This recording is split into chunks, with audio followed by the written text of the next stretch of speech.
نحمده ونصلي على رسوله الكريم اما بعد فاعوذ بالله من الشيطان الرجيم بسم الله الرحمن الرحيم رب اشرح لي صدري ويسر لي امري واحلل عقدة من لساني يفقهوا قولي۔ مسلم ہیروز میں آج ہم جرنیل صحابہ کے سلسلے میں حضرت ابو عبیدہ بن جراح رضی اللہ تعالی عنہ کی سیرت اور زندگی کے بارے میں کچھ جانیں گے۔ حضرت ابو عبیدہ بن جراح رضی اللہ تعالی عنہ وہ عظیم صحابی ہیں جن کے بارے میں حضور صلی اللہ علیہ وسلم نے فرمایا، ہر امت کا ایک امین ہوتا ہے اور میری امت کا امین ابو عبیدہ بن جراح ہے۔ ان کو امین الامت کا لقب حضور صلی اللہ علیہ وسلم کی طرف سے ملا۔ دیکھنا یہ ہے کہ وہ کیا خوبیاں تھیں جن کی وجہ سے ان کو اتنا بڑا شرف حاصل ہوا۔ بدر کا میدان ہے، سن 2 ہجری کی بات ہے۔ مسلمانوں کے لیے شدید آزمائش ہے۔ کفار کی جانب سے جو لشکر آیا ان میں مسلمانوں کے اپنے ہی عزیز مسلمانوں کے خلاف لڑنے آئے۔ کہیں باپ بیٹے کے خلاف تلوار اٹھائے ہوئے ہے اور کہیں بیٹے کو باپ کے خلاف تلوار اٹھانی پڑ رہی ہے۔ بھائی بھائی پر حملہ کرنے پہ تیار ہے اور ماموں بھانجے کو نہیں جانے دے رہا۔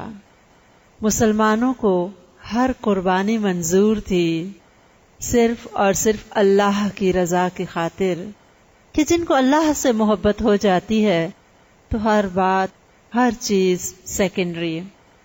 اس میدان میں حضرت ابو عبیدہ بن جراح رضی اللہ تعالی عنہ اپنی بہادری کے جوہر دکھاتے پھرتے ہیں۔ جدھر جاتے ہیں دشمن کو ہاتھ سے جانے نہیں دیتے، بڑے پھرتیلے، بڑے بہادر۔ لیکن ایک شخص کفار کی جانب سے ایسا ہے کہ بار بار ان پہ حملہ کرنے کے لیے بڑھتا ہے اور یہ جوابی حملہ کرنے کی بجائے پہلو بچا جاتے ہیں، راستہ بدل دیتے ہیں۔ بالآخر ایک وقت ایسا آیا کہ اس شخص کے خلاف ان کو تلوار اٹھانی پڑی۔ وہ اس طرح راستے میں حائل ہوا کہ پھر انہوں نے ایسی تلوار ماری کہ اس کا سر قلم کر دیا۔ وہ شخص کون تھا؟ ان کا اپنا سگا باپ، اور انہوں نے باپ کو اللہ کی خاطر قتل کیا۔ اللہ تعالیٰ کو یہ ادا اس قدر پسند آئی کہ اس جنگ کے بعد ان کی تعریف میں یہ آیت اتری، لا تجد قوما یؤمنون باللہ والیوم الآخر یوادون من حاد اللہ ورسولہ ولو كانوا آباءهم أو أبناءهم أو إخوانهم أو عشيرتهم أولئك كتب في قلوبهم الإيمان وأيدهم بروح منه ويدخلهم جنات تجري من تحتها الأنهار خالدين فيها رضي الله عنهم ورضوا عنه اولئک حزب اللہ الا ان حزب اللہ هم المفلحون۔ یہ سورہ المجادلہ آیت 22 ہے۔ ترجمہ ہے، تم کبھی نہ پاؤ گے کہ جو لوگ اللہ اور آخرت پہ ایمان رکھتے ہیں وہ ان لوگوں سے محبت کرتے ہوں جنہوں نے اللہ اور اس کے رسول کی مخالفت کی، خواہ وہ ان کے باپ ہوں یا ان کے بیٹے یا ان کے بھائی یا ان کے اہل خاندان۔ یہی وہ لوگ ہیں جن کے دلوں میں اللہ نے ایمان ثبت کر دیا اور اپنی طرف سے ایک روح عطا کر کے ان کو قوت بخشی۔ وہ ان کو جنتوں میں داخل کرے گا جن کے نیچے سے نہریں بہتی ہوں گی، اور ان میں وہ ہمیشہ ہمیشہ رہیں گے۔ اللہ ان سے راضی ہوا اور وہ اللہ سے راضی ہو گئے۔ ان کی شان میں تعریف اللہ تعالی کی طرف سے آئی اور قیامت تک کے لیے قرآن پاک میں محفوظ ہو گئی، اور مسلمان ہمیشہ پڑھتے رہیں گے اور اپنے ایمان کو جلا بخشتے رہیں گے۔ یہ خوش نصیب صحابی جن کا نام ابو عبیدہ بن جراح رضی اللہ تعالیٰ عنہ ہے، اسلام کے ایک عظیم ترین جرنیل بھی تھے۔ ان کے حالات زندگی یوں ہیں کہ ان کا اپنا نام عامر بن عبداللہ بن جراح تھا، ذاتی نام عامر تھا، لیکن ابو عبیدہ کے نام سے زیادہ مشہور ہوئے، اور والد کا نام عبداللہ کی بجائے دادا کی نسبت ابو عبیدہ بن جراح کے نام سے مشہور ہیں۔ حضرت عبداللہ بن عمر رضی اللہ تعالیٰ عنہ جو حضرت عمر رضی اللہ تعالیٰ عنہ کے بیٹے ہیں، وہ کہتے ہیں کہ قریش میں سے 3 شخصیات ایسی ہیں جن کے چہرے سب سے زیادہ حسین، جن کا اخلاق سب سے عمدہ، جن میں حیا سب سے زیادہ، جو گفتگو کریں تو جھوٹ کبھی نہ بولیں، اور گفتگو ایسی شیریں گویا مصری کی ڈلیاں ہوں۔ اور وہ 3 شخصیات یہ کہتے ہیں کہ میری نظر میں حضرت ابوبکر صدیق رضی اللہ تعالیٰ عنہ، حضرت عثمان بن عفان رضی اللہ تعالیٰ عنہ اور حضرت ابو عبیدہ بن جراح رضی اللہ تعالیٰ عنہ ہیں۔ حضرت ابو عبیدہ بن جراح رضی اللہ تعالیٰ عنہ نہایت خوش شکل، خاموش طبیعت، خوش مزاج، اکہرے جسم والے، دراز قد اور ایسے تیکھے اور خوبصورت قد و خال تھے کہ دیکھنے والے دیکھتے چلے جاتے، لیکن خود بڑے باحیا، نہایت شرمیلے، اس کے ساتھ ساتھ طبیعت میں عاجزی اور انکساری کوٹ کوٹ کے بھری ہوئی تھی۔ لیکن اس نرم مزاجی کا یہ مطلب نہیں تھا کہ جب اسلام کے خلاف کوئی معرکہ آئے تو دشمن کے آگے بھی عاجز رہیں، نہیں، دشمن کے مقابلے میں شیر کی طرح چاق و چوبند۔ اور انہی کی بہادری کا آپ نے قصہ ابھی جنگ بدر میں سن لیا کہ جب ایمان اور حق کی بات آ جائے تو پھر ہر رشتے کو بھی قربان کر کے دکھا دیا کہ صرف زبانی دعویٰ نہیں ہے، جو کہتے تھے وہ کر گزرتے تھے۔ اور ان کے مزاج میں جو ہم 2 ایکسٹریمز دیکھتے ہیں کہ ایک طرف اس قدر نرم ہے کہ ہر انسان ان سے خوش ہے، حضور صلی اللہ علیہ وسلم سے لے کے تمام صحابہ کرام ان کے اخلاق اور نرم مزاجی، رحم دلی کے گن گاتے، اور دوسری طرف جب بھی معرکہ پیش آیا انہوں نے دشمن کے خلاف ایسے جم کے مقابلہ کیا کہ ہر میدان میں دشمنوں کو شکست ہوئی۔ یوں لگتا ہے یہ شعر انہی کے لیے کہا گیا ہے، ہو ہلکا یاراں تو برے شم کی طرح نرم، رزم حق و باطل ہو تو فولاد ہے مومن۔ اور فولاد بن کے ہی یہ جمے رہے، اور شروع سے حضور صلی اللہ علیہ وسلم کے ساتھ شانہ بشانہ ہر غزوہ میں انہوں نے شمولیت کی، اپنی بہادری کے جوہر دکھائے، اور خلفائے راشدین کے زمانے میں بھی آخری وقت تک اسلام کا کلمہ سر بلند کرنے کے لیے ہر جہاد میں پیش رہے، اور فتح اور نصرت اللہ تعالی کی طرف سے ان کو نصیب ہوتی رہی۔ جنگ بدر کے بعد جو دوسری جنگ تھی، جنگ احد، یہ وہ جنگ تھی جس میں جب چند تیر اندازوں نے جو درے پہ متعین تھے، جب دیکھا کہ فتح نصیب ہو رہی ہے، کفار بھاگ رہے ہیں اور ساتھ ہی مال غنیمت لوٹ رہے ہیں، تو انہوں نے حضور صلی اللہ علیہ وسلم کی سخت ترین انسٹرکشنز کے باوجود وہ درہ چھوڑا اور مال غنیمت لینے کے لیے چل پڑے۔ ایسے وقت میں آپ کو یاد ہوگا حضرت خالد بن ولید رضی اللہ تعالیٰ عنہ، جو کہ ابھی مسلمان نہ ہوئے تھے، اور کفار کی جانب سے اپنی فوج کو لیڈ کر رہے تھے، اور میدان جنگ میں جو ان کی فہم و فراست تھی وہ بھی ہم سے چھپی ہوئی نہیں۔ انہوں نے درے کا چکر کاٹا اور لشکر کو لے کے پیچھے سے آئے۔ مسلمانوں پہ عین اس وقت میں جب کہ وہ غافل اور بے خبر ہو چکے تھے حملہ کیا۔ مسلمان اس اچانک حملے کے لیے تیار نہ تھے اور فوج تتر بتر ہو گئی۔ چند جانثار ساتھی جو حضور صلی اللہ علیہ وسلم کے ارد گرد گھیرا باندھ کے آخری وقت تک آپ کا دفاع کرنے کے لیے تیروں کو سینوں کے اوپر لیتے رہے، ان میں حضرت ابو عبیدہ بن جراح رضی اللہ تعالیٰ عنہ بھی شامل تھے۔ آپ صلی اللہ علیہ وسلم کا جب چہرہ مبارک زخمی ہوا تو ان کے رخسار میں خود کی 2 کڑیاں یا حلقے دھنس گئے تھے۔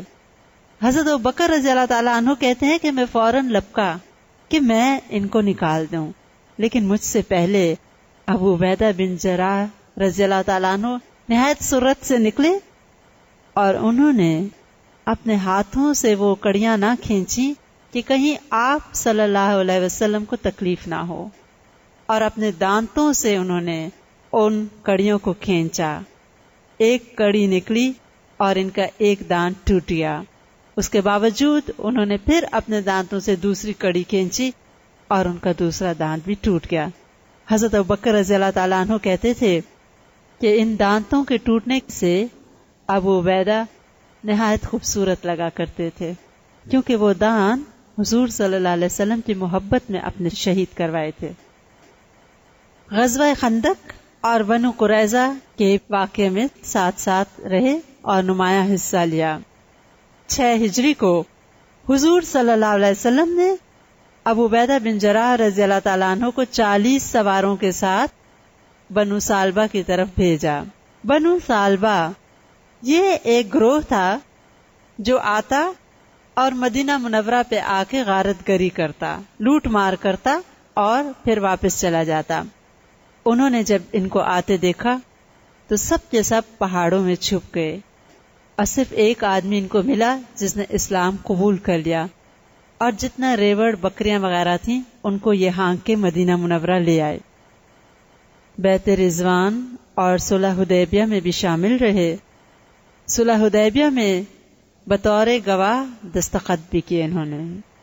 فتح مکہ میں بھی شامل تھے۔ خیبر جو کہ 7 ہجری میں ہوا، اس جنگ میں بھی حضور صلی اللہ علیہ وسلم کے ساتھ شامل رہے۔ اور یہ یاد رہے کہ شروع میں جن لوگوں نے اسلام قبول کیا تھا، حضرت ابو عبیدہ بن جراح رضی اللہ تعالیٰ عنہ انہی لوگوں میں سے ایک تھے۔ انہوں نے حضرت ابوبکر رضی اللہ تعالیٰ عنہ کی تبلیغ سے متاثر ہو کے حضرت عثمان بن مازون اور عبد الرحمن بن عوف رضی اللہ تعالیٰ عنہما کے ساتھ اسلام قبول کیا تھا، اور شیب ابی طالب جو ایک گھاٹی تھی جس میں مسلمان محصور کر دیے گئے تھے، اور کتنا عرصہ ٹوٹل سوشل بائیکاٹ تھا جہاں ان کو کھانا پانی کچھ نہیں پہنچانے کی اجازت تھی، اس مشکل ترین وقت میں بھی حضور صلی اللہ علیہ وسلم کے ساتھ یہ بھی اس گھاٹی میں محصور رہے تھے۔ لہذا شروع سے لے کے آخر تک ہر دم ہر مشکل میں یہ نمایاں کردار ادا کرتے نظر آتے ہیں۔ ایک مرتبہ فتح خیبر کے بعد قزاعہ نامی ایک قبیلہ تھا جو ذات السلاسل کی طرف رہتا تھا۔ حضور صلی اللہ علیہ وسلم نے ان کو لشکر دے کے روانہ کیا کہ جا کے حضرت عمر بن العاص رضی اللہ تعالیٰ عنہ کے ساتھ مل کے ان پہ حملہ کریں۔ حضرت عمر بن العاص آلریڈی وہاں تھے، ان کو سپہ سالار بنا کے بھیجا گیا، لیکن حضرت عمر بن العاص کی خواہش تھی کہ وہ ہی سپہ سالاری کریں۔ ان کو کبھی دنیاوی عہدے اور جاہ اور منصب سے کوئی دلچسپی نہ تھی، حضور صلی اللہ علیہ وسلم کے صرف مقصد کو پورا کرنا ان کا مقصد تھا۔ لہذا انہوں نے حضرت عمر بن العاص رضی اللہ تعالیٰ عنہ کی ماتحتی میں جنگ لڑی۔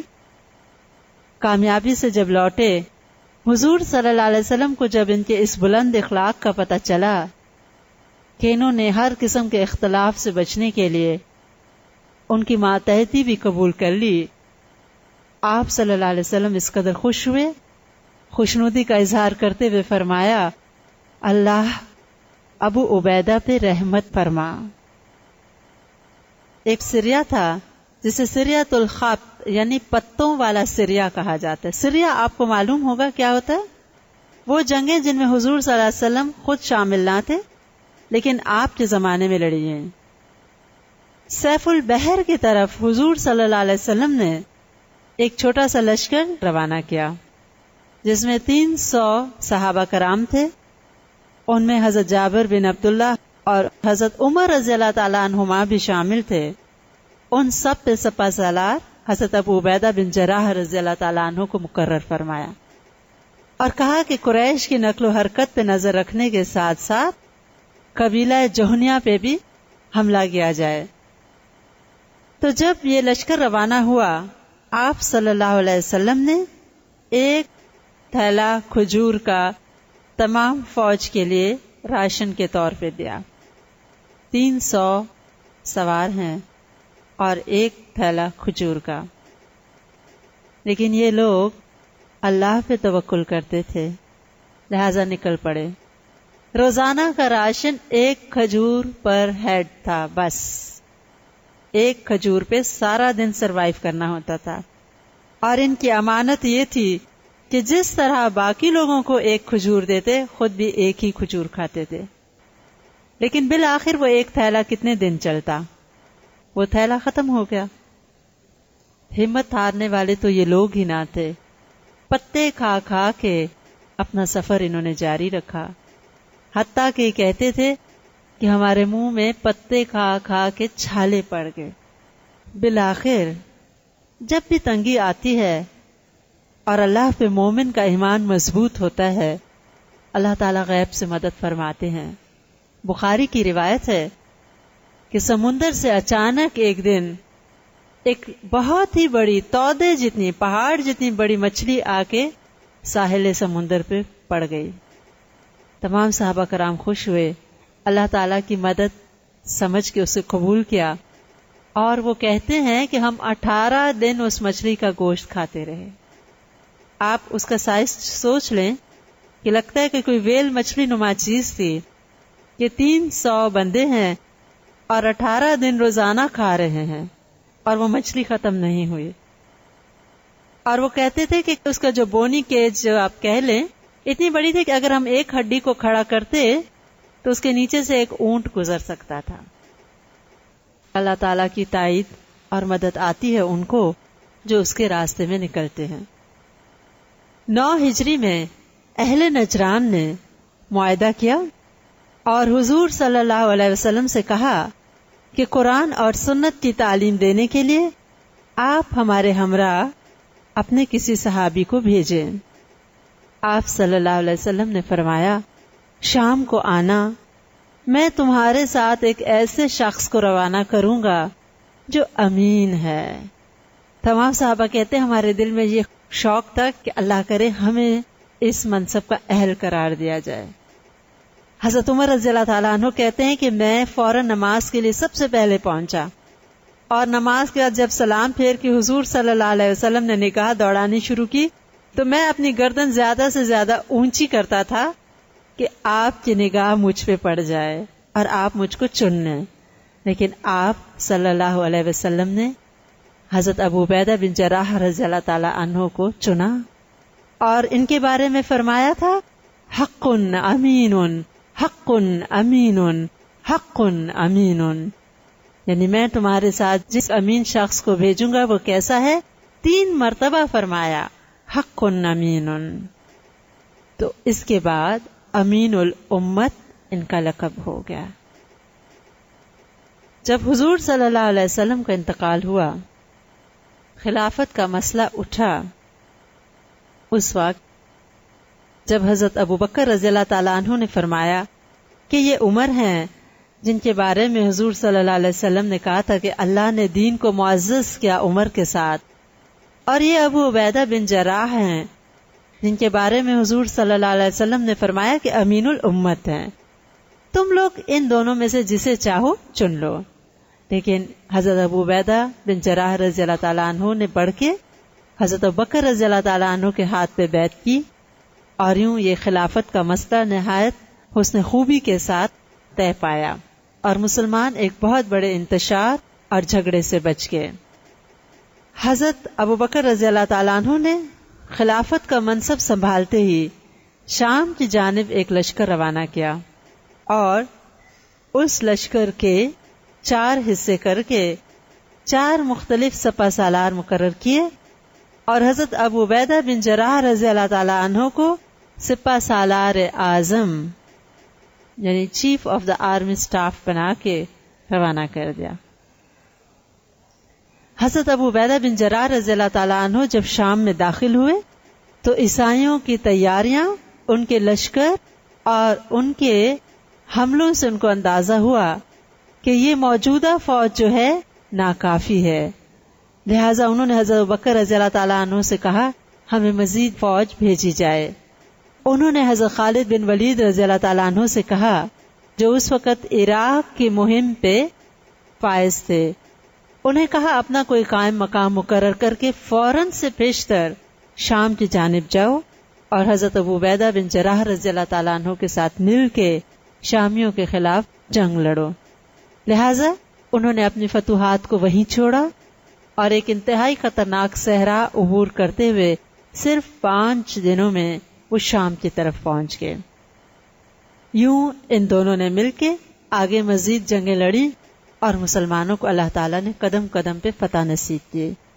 اس وقت شام پہ بازنطینی حکومت تھی، بیزنٹائنز، اور وہ اپنے زمانے کی نہایت طاقتور حکومت تھی۔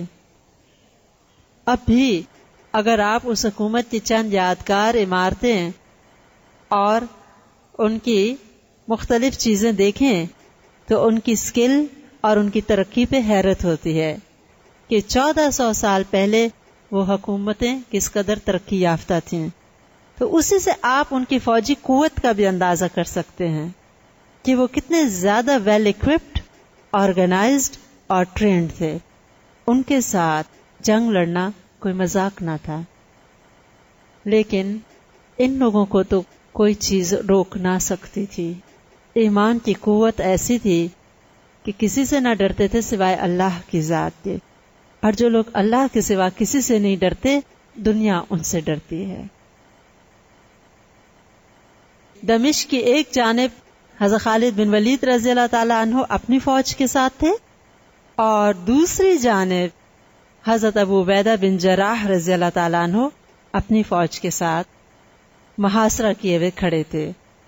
دمشق والوں نے اپنے دروازے بند کر دیے، اور وہ شہر کی دیوار اتنی مضبوط تھی کہ کسی صورت وہ شہر فتح ہوتے ہوئے نظر نہ آتا تھا۔ دمشق یعنی ڈمیسکس کی بات ہو رہی ہے۔ کافی عرصہ یہ محاصرہ جاری رہا۔ ایک دن جب دمشق کے حاکم کے ہاں بچہ ہوا اور سارے شہر والے اندر خوشیاں منا رہے تھے، شراب عام بانٹی گئی، اور شراب کے نشے میں سارے دھت تھے۔ رات کے وقت حضرت خالد بن ولید رضی اللہ تعالیٰ عنہ، جو بڑے موقع شناس اور موقع سے فائدہ اٹھانے والے تھے، انہوں نے اپنی جان کی پرواہ نہ کرتے ہوئے 2-3 جانبازوں کو لیا اور اس شہر کی دیوار پہ چڑھ گئے۔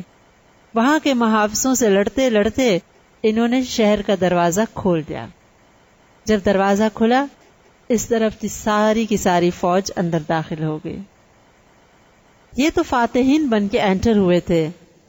اب جب شہر والوں نے دیکھا کہ بے خبری میں ہم مارے گئے ہیں، انہوں نے نہایت ہوشیاری سے دوسری جانب ابو عبیدہ بن جراح رضی اللہ تعالیٰ عنہ کو کہا کہ اگر آپ ہمیں پناہ دینے کا وعدہ کرتے ہیں تو ہم دروازہ خود ہی کھول دیتے ہیں۔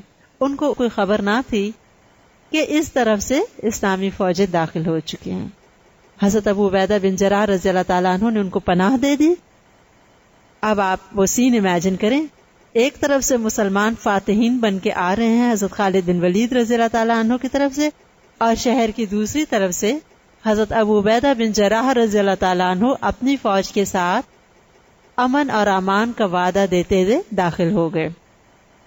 لہٰذا جب شہر کے وسط میں دونوں ملے تو انہوں نے حضرت خالد بن ولید رضی اللہ تعالیٰ عنہ سے کہا کہ کسی قسم کی لوٹ مار نہیں ہوگی، نہ شہریوں کو کوئی نقصان دیا جائے گا، کیونکہ میں امان دے چکا ہوں۔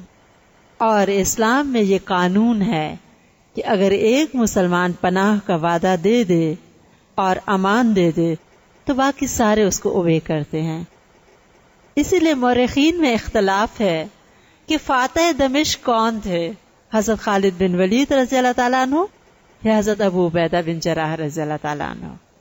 لیکن جیسے کہ حضرت ابو عبیدہ بن جراح رضی اللہ تعالیٰ عنہ نے وعدہ کیا تھا، ان کو امان دے دی گئی۔ دمشق 14 ہجری میں فتح ہو گیا اور یہ دور حضرت عمر رضی اللہ تعالیٰ عنہ کا تھا۔ اس کا محاصرہ حضرت ابوبکر رضی اللہ تعالیٰ عنہ کے زمانے سے شروع ہوا تھا، لیکن ان کی وفات کے بعد فتح حضرت عمر رضی اللہ تعالیٰ عنہ کے زمانے میں ہوئی۔ 14 ہجری میں ہی شام کے ضلع اردن میں دمشق کے بعد یہ دونوں فوجیں فحل کے مقام پہ جمع ہوئیں۔ فحل کے مقام پہ رومیوں نے آس پاس کی نہریں اور ان کے بند سارے توڑ دیے تاکہ پانی بہہ نکلے اور مسلمانوں کا راستہ بند ہو جائے۔ سارا علاقہ زیر آب آ گیا، ہر طرف کیچڑ ہی کیچڑ بن گیا، لیکن مسلمانوں کی پیش قدمی رکی نہ۔ یہ دیکھتے ہوئے انہوں نے ایک اور چال چلی اور ایک قاصد کو بھیجا حضرت ابو عبیدہ بن جراح رضی اللہ تعالیٰ عنہ کے پاس کہ اگر آپ صلح کر لیں تو ہر سپاہی یا لشکری کو 2 اشرفیاں دی جائیں گی، گولڈ کوائنز، اور اس کے علاوہ سپہ سالار کو 1000 اشرفیاں اور خلیفہ کو 2000 اشرفیاں۔ لیکن دولت کے لیے تو وہ لوگ لڑتے ہی نہ تھے، ان کا تو بس ایک ہی نصب العین تھا کہ اسلام کا کلمہ بلند ہو، اور وہ یہ بھی سمجھ گئے کہ ان کی یہ ٹرک ہے اور یہ ٹائم گین کر رہے ہیں تاکہ مزید فوج آ کے ان سے مل جائے، لہذا انہوں نے ان کی چال سمجھتے ہوئے یہ شرائط نامنظور کی۔ اور جس وقت یہ قاصد آیا تو ادھر ادھر ڈھونڈتا تھا کہ سپہ سالار ہے کہاں، سارے ایک ہی رنگ میں رنگے ہوئے ہیں، نہ پتہ چلتا ہے کہ امیر کون ہے، نہ پتہ چلتا ہے کہ لشکری کون ہے۔ آخر گھبرا گیا، کہنے لگا تمہارا سپہ سالار کون ہے؟ انہوں نے کہا وہ جو خاک پہ بیٹھا ہوا ہے۔ دیکھا انتہائی موٹے کھردرے کپڑے پہنے ہوئے سادہ سا ایک انسان ایک طرف خاموشی سے نیچے زمین پہ بیٹھا ہوا ہے۔ اسے کہا یہ تمہارا سپہ سالار ہے؟ حیران ہو گیا کہ یہ وہ شخص ہے جو اتنا بڑا فاتح ہے۔ اب جب جنگ شروع ہوئی، حضرت ابو عبیدہ رضی اللہ تعالیٰ عنہ ایک ایک فوجی کے پاس جاتے اور ان کو کہتے خدا کے بندو، صبر کے ساتھ خدا سے مدد چاہو، کیونکہ خدا صبر کرنے والوں کے ساتھ ہے۔ ان اللہ مع الصابرین، کہ بے شک اللہ صبر کرنے والوں کے ساتھ ہے۔ اور میدان جنگ میں صبر یہی ہے کہ پوری ہمت کے ساتھ انسان اللہ کے راستے میں قدم جما دے اور ڈٹا رہے ہر مشکل کے خلاف، یوں یا ان کی ہمت بندھاتے رہے اور ساتھ ساتھ فوج کے عین وسط میں بے جگری سے لڑتے رہے۔ اور صرف 50,000 کے لشکر نے اس بڑے تعداد کے رومی لشکر کو شکست دے دی اور ضلع اردن کے تمام مقامات یکے بعد دیگرے فتح ہو گئے۔ یہ اردن جیسے جارڈن ہم کہتے ہیں، یہ تبھی سے مسلمانوں کے پاس آیا تھا، اس سے پہلے وہ بازنطینی حکومت کے انڈر تھا اور کرسچنز ہوتے تھے وہاں پہ۔ شام کا ایک قدیم شہر تھا، اس کا نام تھا حمص۔ حمص کا قلعہ بڑا ہی مضبوط تھا۔ 14 ہجری میں ہی آپ دیکھیں کہ ایک کے بعد ایک علاقہ فتح ہوتا چلا جا رہا ہے، پیچھے اپنا ایک قائم مقام چھوڑتے اور سپہ سالار آگے بڑھتا جاتا فوج کے ساتھ۔ انہوں نے حمص کا محاصرہ کر لیا اور راستے میں وہ مشہور شہر بالبک بھی انہوں نے فتح کیا۔ حمص کا جب محاصرہ کیا، یہ قلعہ بڑا ہی مضبوط تھا، سردی کی شدت تھی، مسلمان اتنی سخت سردی کے عادی نہ تھے، اس کے باوجود 3 مہینے تک انہوں نے محاصرہ جاری رکھا۔ پیچھے سے ہرقل روم نے اپنی مزید کومک بھیجی۔ انہوں نے تازہ دم فوجیوں کو پیچھے ہی روکا، ان کو شکست دے کے بھگایا، اور جب حمص والوں نے دیکھا کہ اب کوئی مدد کی صورت نظر نہیں آ رہی تو انہوں نے بالآخر صلح کر لی اور دروازے کھول دیے۔ لازکیہ ایک اور شہر کا نام تھا۔ لازکیہ کا قلعہ بھی مضبوط تھا اور پورے شہر کی شکل ایک قلعے جیسی تھی۔ اس کا جب محاصرہ کیا حضرت ابو عبیدہ بن جراح رضی اللہ تعالیٰ عنہ نے، تو محاصرہ بہت طویل ہو گیا اور فتح کی کوئی صورت نظر نہیں آتی تھی۔ شہر والوں کے پاس بے پناہ ذخیرہ تھا اور وہ آرام سے اندر رہ رہے تھے۔ حضرت ابو عبیدہ بن جراح رضی اللہ تعالیٰ عنہ نے نہایت دانشمندی سے اپنی فوج کا محاصرہ جاری رکھتے ہوئے چند لوگوں کو بھیجا کہ شہر سے کچھ دور جا کے خندقیں کھود لیں، اور خندقیں کھودنے کے بعد اس کے اوپر گھاس پھوس ڈال کے ان کو چھپا دیا گیا۔ شہر والے اندر تھے، ان کو ان خندقوں کا کوئی علم نہ تھا۔ آخر ایک دن انہوں نے محاصرہ اٹھایا اور واپس چل پڑے۔ شہر والے بہت خوش ہوئے کہ یہ محاصرہ ختم ہو گیا ہے۔ انہوں نے دروازے کھول دیے اور نارمل زندگی سٹارٹ کر دی۔ رات کے وقت یہ چھپ کے اپنی فوج کے ساتھ آئے اور ان خندقوں میں چھپ کے بیٹھ گئے۔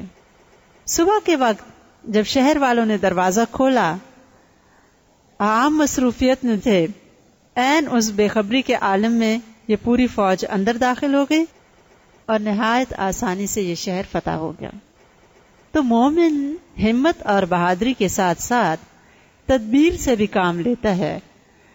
مدد تو اللہ سے مانگتا ہے، توکل اور بھروسہ تو اسی پہ ہوتا ہے، لیکن اس کے ساتھ ساتھ دنیاوی اسباب اور حسن تدبیر بھی کرنا مومن کی شان ہے۔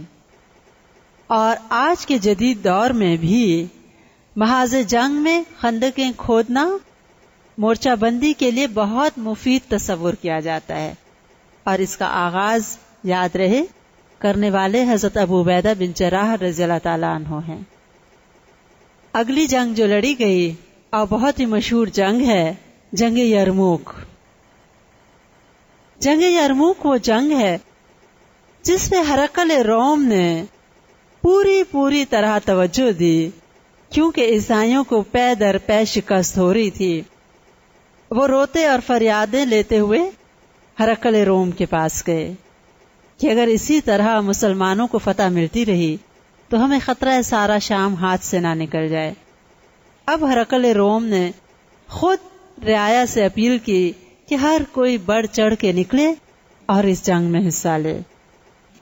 عیسائی راہب تک اپنی خانقاہوں سے نکل آئے تھے اور انہوں نے صلیب ہاتھ میں اٹھا لی اور تمام ملک میں پھرتے اور عیسائیوں کی دینی حمیت کو اٹھاتے کہ یہ دین کا معاملہ ہے، اٹھو اور اس جنگ میں حصہ لو۔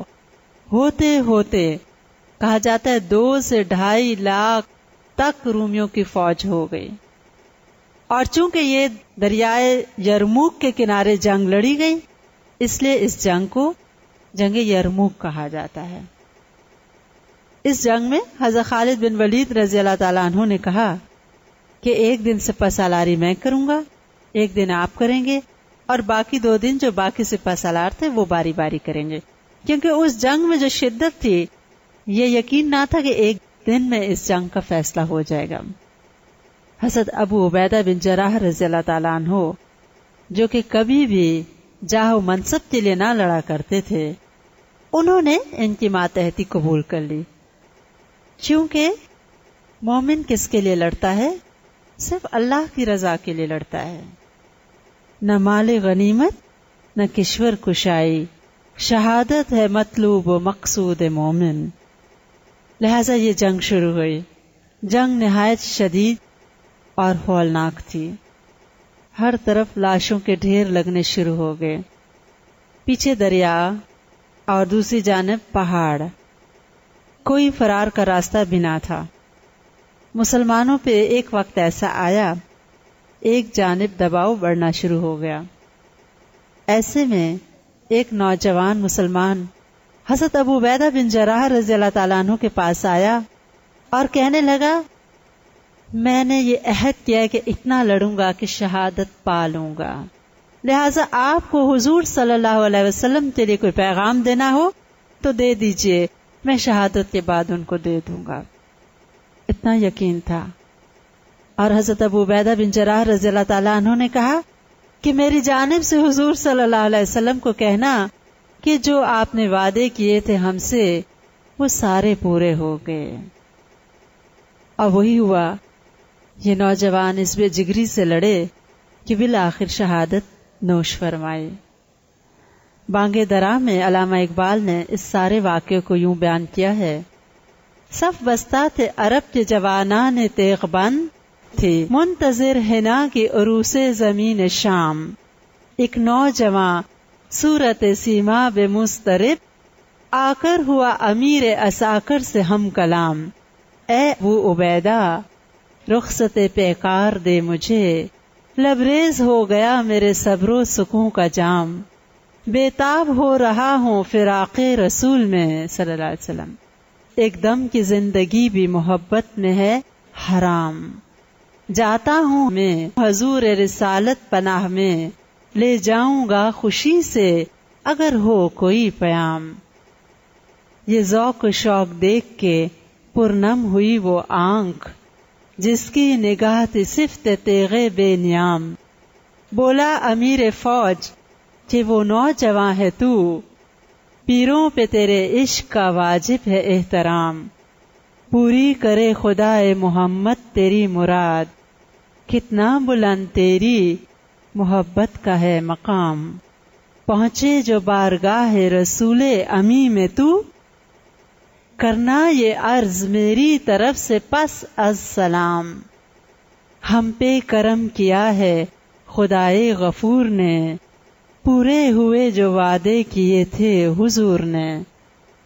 اس جنگ کا بالآخر اختتام مسلمانوں کی فتح پہ ہوا، اور اس جنگ کے دوران آپ یاد رکھیں، جب ایک مرتبہ ہرقل روم کا قاصد آیا جنگ سے پہلے کہ آپ لوگ مصالحت کر لیں، تو عین نماز کا وقت تھا، سب کے سب لوگ نماز پڑھ رہے تھے، وہ حیرت سے دیکھ رہا تھا کہ یہ کیسی قوم ہے کہ جرنیل اور عام سپاہی سب شانہ بشانہ کھڑے ہیں، ایک طرح اٹھتے ہیں اور ایک ہی طرح جھکتے ہیں۔ اور اسی کے لیے علامہ اقبال نے کہا، آ گیا عین لڑائی میں اگر وقت نماز، قبلہ رو ہو کے زمیں بوس ہوئی قوم حجاز، ایک ہی صف میں کھڑے ہو گئے محمود و ایاز، نہ کوئی بندہ رہا اور نہ کوئی بندہ نواز۔ اس پہ اتنا اثر ہوا، اس نے حضرت ابو عبیدہ رضی اللہ تعالیٰ عنہ سے کہا کہ مجھے یہ بتائیے کہ آپ کا دین حضرت عیسیٰ علیہ السلام کے بارے میں کیا کہتا ہے؟ انہوں نے سورہ النساء کی آیت پڑھی، یا اہل الکتاب لا تغلوا فی دینکم ولا تقولوا علی اللہ الا الحق انما المسیح عیسی ابن مریم رسول اللہ وکلمتہ القاها الی مریم۔ اس نے جب یہ آیت سنی تو بے اختیار پکار اٹھا کہ یہی اوصاف ہیں عیسیٰ علیہ السلام کے، اور بے شک تمہارے پیغمبر محمد صلی اللہ علیہ وسلم سچے ہیں، میں ایمان قبول کرتا ہوں۔ اور یوں ہم دیکھتے ہیں کہ عین جنگ کی حالت میں بھی تبلیغ جاری ہے، جو موقع ملتا ہے، چاہے زبان سے کلمہ بلند کرنے کا ملے یا ہاتھ سے، ہر موقع سے فائدہ اٹھاتے تھے۔ اور اس طرح بالآخر رومی پسپا ہو گئے، کہا جاتا ہے کہ 1,00,000 رومی مارے گئے، 1,00,000۔ حضرت ابو عبیدہ بن جراح رضی اللہ تعالیٰ عنہ کا بلند اخلاق، تھوڑا سا ہم اس کا بھی جائزہ لیتے ہیں۔ جیسے کہ پہلے بات ہوئی، نہایت رحم دل، طبیعت میں انکساری، اور نیت ہمیشہ صرف اور صرف اللہ کی رضا تھی۔ دنیا کی دولت، منصب ان سے کوئی دلچسپی نہ تھی۔ جنگ یرموک میں جبکہ لڑائی کا میدان گرم ہے، دونوں طرف سے فوجیں کٹ رہی ہیں، کہ ایک قاصد آیا حضرت عمر رضی اللہ تعالی عنہ کا خط لے کے اور ابو عبیدہ بن جراح رضی اللہ تعالی عنہ کو دیا، جس میں حکم یہ تھا کہ حضرت خالد بن ولید رضی اللہ تعالی عنہ کو معزول کریں اور آپ سپہ سالار بن کے فوج کی کمان سنبھالیں۔ انہوں نے جب دیکھا کہ حضرت خالد بن ولید رضی اللہ تعالی عنہ نہایت عقل مندی سے لڑ رہے ہیں، بے جگری سے مقابلہ کر رہے ہیں، تو انہوں نے مناسب ہی نہ سمجھا کہ ایسے وقت میں ان کو یہ خبر سنائی جائے۔ خاموش رہے، حالانکہ سپہ سالار بنائے جا چکے ہیں، ان کی ماتحتی میں لڑتے رہے اور وہ خط خاموشی سے رکھ لیا۔ جب جنگ ختم ہو گئی، فتح نصیب ہو گئی، تو تب وہ خط نکال کے حضرت خالد بن ولید رضی اللہ تعالیٰ عنہ کو پڑھایا اور بتایا کہ یہ خط اس وقت آیا تھا۔ انہوں نے کہا، آپ نے یہ خط کیوں چھپائے رکھا؟ آپ نے کیوں نہ مجھے اسی وقت بتایا؟ انہوں نے کہا، مجھے قطعاً یہ پسند نہ تھا کہ میدان جنگ میں آپ کے بڑھتے ہوئے قدم روک دوں۔ ہم دنیا کی سلطانی نہیں چاہتے اور نہ ہی دنیا کے لیے ہم کام کرتے ہیں، ہم سب اللہ کی رضا کے لیے بھائی بھائی ہیں۔ یہ اخلاق، یہ کردار، یہ سب اس صحبت اور تعلیم کا اثر تھا جو حضور صلی اللہ علیہ وسلم نے اپنے صحابہ کرام کو دی تھی۔ یہ فیضان نظر تھا کہ مکتب کی کرامت، یہ صحبت تھی، تربیت تھی، جس نے اتنے اعلیٰ اخلاق پہ ان کو پہنچا دیا تھا، جن کا مطلوب اور مقصود صرف اور صرف کیا تھا کہ اسلام سر بلند ہو۔ 17 ہجری میں حضرت عمر رضی اللہ تعالیٰ عنہ نے حضرت خالد بن ولید رضی اللہ تعالیٰ عنہ جو دمشق کے والی تھے، ان کو اس عہدے سے ہٹا کے حضرت ابو عبیدہ بن جراح رضی اللہ تعالیٰ عنہ کو دمشق کا والی بھی بنا دیا۔ اس وقت آپ ان دونوں کے کردار کی عظمت کا اندازہ لگائیں۔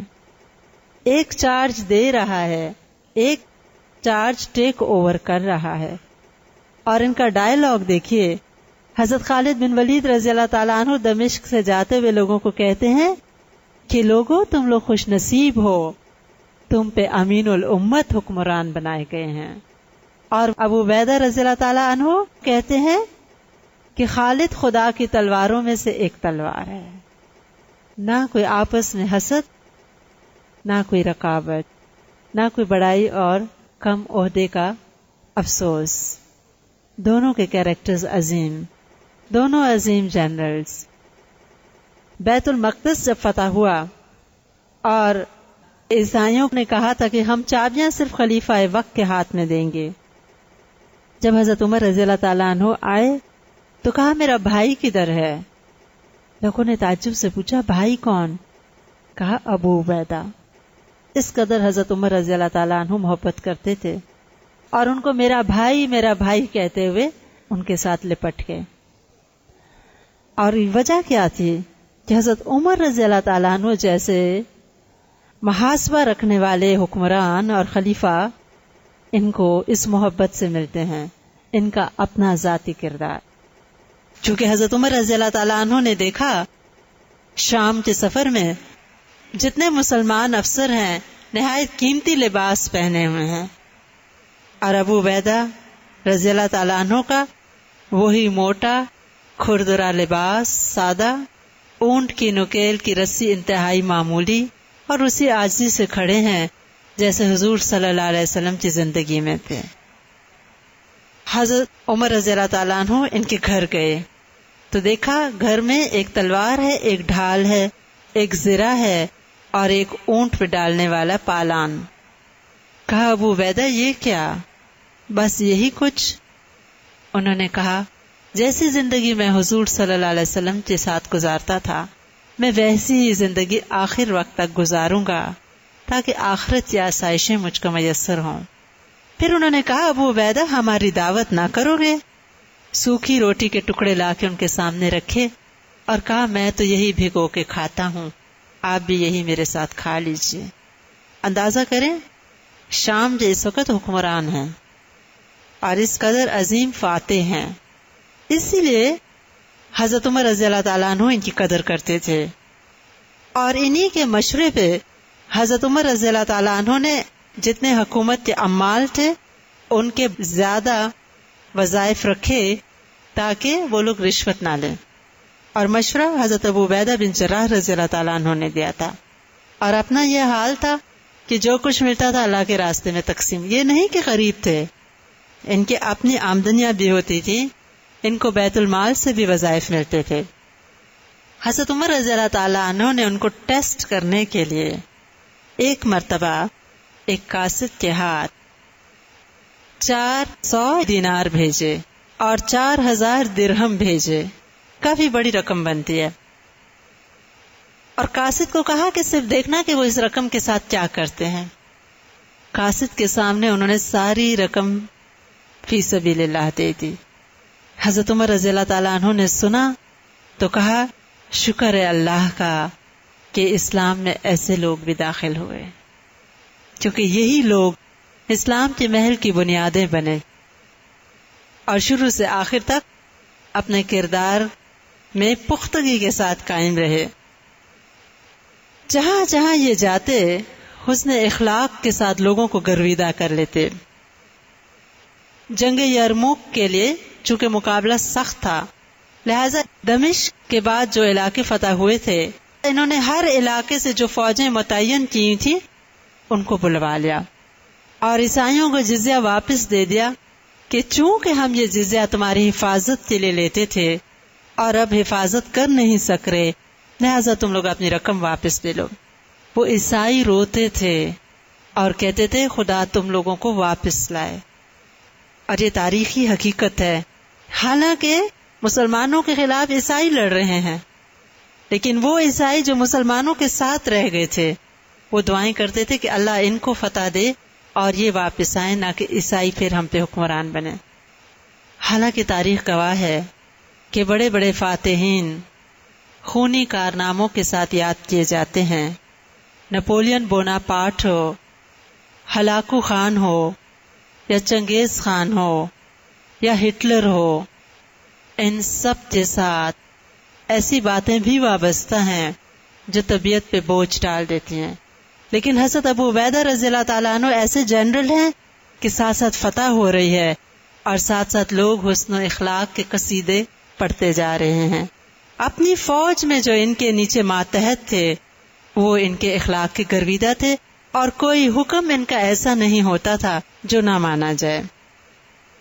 ولیم میور لکھتا ہے کہ ابو عبیدہ موٹے کھردرے اونی لباس میں شام کی مفتوحہ عوام کے سامنے آئے تو ان کے ماتحتوں نے شرم محسوس کی اور ملامت بھرے انداز میں کہا کہ آپ شام میں اسلامی فوج کے سپہ سالار اعظم ہیں، ہم یہاں دشمنوں سے گھرے ہوئے ہیں، دشمنوں کو مرعوب اور متاثر کرنے کے لیے آپ یہ لباس بدل کر بہتر اور نفیس لباس پہن لیجئے۔ انہوں نے کہا میں اپنی وہ حالت نہ تبدیل کروں گا جس میں حضور صلی اللہ علیہ وسلم کے زمانے میں تھا، کیونکہ انہوں نے یہ منصب صرف ایک فرض سمجھ کے قبول کیا تھا، اپنی امارت یا فائدے کے لیے نہیں، اور نہ ہی اس منصب سے کسی قسم کا کوئی ناجائز فائدہ اٹھایا۔ حضرت عمر رضی اللہ تعالیٰ عنہ آپ جانتے ہیں کہ بعض بڑے بڑے جرنیلوں سے سخت حساب لیتے اور محاسبہ کرتے، پرسش ہوتی، اور کسی کے پاس ایکسٹرا رقم ہوتی تو بیت المال میں واپس داخل کرتے، لیکن ان سے محاسبہ تو دور کی بات، الٹا ان کو میرا بھائی کہتے تھے، اور جب یہ فوت ہو گئے تو روتے تھے۔ اپنی زندگی میں آخری وقت میں کہتے تھے اگر ابو عبیدہ زندہ ہوتے تو میں اپنے بعد ان کو خلیفہ وقت نامزد کرتا۔ ایک مرتبہ ابو بکر رضی اللہ تعالیٰ عنہ نے ایک بہادر شخص قیس بن مقصو کو کچھ فوج دے کے ابو عبیدہ کے پاس بھیجا تو کہا کہ میں تم کو ابو عبیدہ کی ماتحتی میں بھیج رہا ہوں، وہ اس خوبی کے انسان ہیں کہ جب ان کے ساتھ کوئی زیادتی کرتا ہے وہ اس سے نرمی اور محبت سے پیش آتے ہیں، جو ان سے بدسلوکی کرتا ہے وہ اس سے نیک برتاؤ کرتے ہیں، جو ان کے ساتھ دشمنی کرتا ہے وہ اس کے ساتھ دوستی کرتے ہیں، پس کسی صورت میں بھی تم ان کی نافرمانی نہ کرنا۔ ان کا اپنا ایک بڑا ہی خوبصورت وصیت نامہ ہے جو انہوں نے اپنے بیٹے کو کیا۔ اس سے ان کی شخصیت کا پورا اسکیچ مائنڈ میں آتا ہے کہ وہ کیسے تھے اور ان کی کامیابی کا راز کیا تھا۔ اپنے بیٹے کو کہتے ہیں، عامر، میری کامیابی کا راز صرف یہ تھا کہ میں نے کبھی اپنی ہستی کو مرتبہ انسانیت سے بالاتر نہیں سمجھا۔ اور میں ایسا کیوں سمجھتا جبکہ میں اس حقیقت سے اچھی طرح آگاہ تھا کہ ایک قوت بھی فنا سے محفوظ نہیں۔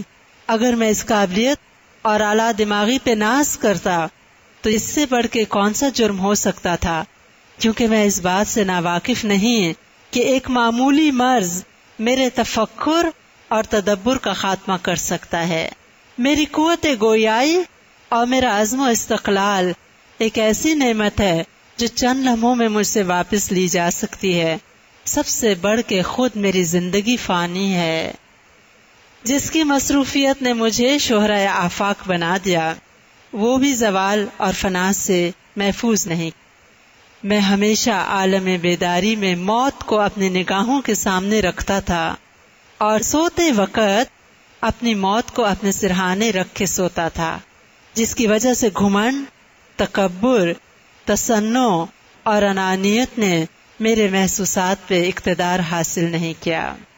اس کے بعد شام میں طاعون کی وبا پھیلی۔ 18 ہجری کا واقعہ ہے۔ بہت جلد اس وبا نے تمام لوگوں کو لپیٹ میں لے لیا۔ حضرت عمر رضی اللہ تعالیٰ عنہ کو پتہ چلا تو فوراً ایک تیز رفتار قاصد کو کہا کہ دن رات سفر کرو اور میرا خط ابو عبیدہ تک پہنچاؤ۔ اس خط میں ان کو کہا، ابو عبیدہ جیسے میرا خط ملے فوراً مدینہ چلے آؤ، میرا بہت ہی ضروری کام ہے۔ اگر رات کو خط ملے تو رات کو چل پڑنا، اور دن ہو تو دن کو روانہ ہو جانا اور رات کا انتظار نہ کرنا۔ یہ خط پڑھ کے افسردہ ہو گئے حضرت ابو عبیدہ بن جراح رضی اللہ تعالیٰ عنہ، اور خط پڑھنے کے بعد کہتے ہیں، مجھے معلوم ہے وہ ضروری کام کیا ہے۔ دراصل عمر ایک ایسے شخص کو باقی رکھنا چاہتا ہے جو اس دنیا میں ہمیشہ باقی رہنے والا نہیں۔ سمجھ گئے کہ طاعون سے بچانے کے لیے مجھے بلایا جا رہا ہے۔ لیکن یہ جرنیل جس نے زندگی بھر کبھی نافرمانی نہیں کی، خط کے جواب میں اب کہنے لگے، میں مجاہدین اسلام کو ایسے حال میں چھوڑ نہیں سکتا اور نہ ہی میں ان سے جدا ہو سکتا ہوں، یہاں تک کہ میرا رب میرے اور ان کے متعلق فیصلہ صادر فرما دے۔ مجھے معذور سمجھتے ہوئے مجاہدین میں رہنے کی ہی اجازت عطا فرمائے۔ خط ملتے ہی حضرت عمر رضی اللہ تعالیٰ عنہ کی آنکھوں سے آنسو جاری ہو گئے اور کہا، اب موت ابو عبیدہ کے قریب آ گئی۔ اور یہ اندازہ غلط نہ تھا۔ بہت جلد طاعون نے ان کو لپیٹ میں لیا اور 58 ایئرز کی ایج میں 18 ہجری میں یہ دنیا سے رخصت ہو گئے۔ حضرت معاذ بن جبل رضی اللہ تعالیٰ عنہ نے ان کی جب نماز جنازہ پڑھائی تو اشک بار آنکھوں کے ساتھ کہا، برادران اسلام، آج تم میں سے ایک ایسا شخص اٹھ گیا جس کا سینہ حسد اور بغض سے پاک تھا، جو آخرت سے بہت زیادہ پیار کرنے والا تھا۔ آج ہم سب ایک ایسے شخص کے غم میں مبتلا ہیں جو ہم میں سب سے زیادہ نیک دل تھا، اپنے ساتھیوں سے خیرخواہی سے پیش آنے والا تھا، جسے حضور صلی اللہ علیہ وسلم نے امین الامت کا خطاب دیا تھا، اسے زندگی میں جنت کی بشارت دی۔ اس کی خوش قسمتی کا کیا کہنا، آؤ مل کر اس کی بلندی درجات کی دعا کریں، اللہ ان پہ اپنی رحمت برسائے، آمین۔ رضی اللہ عنہم ورضوا عنہ۔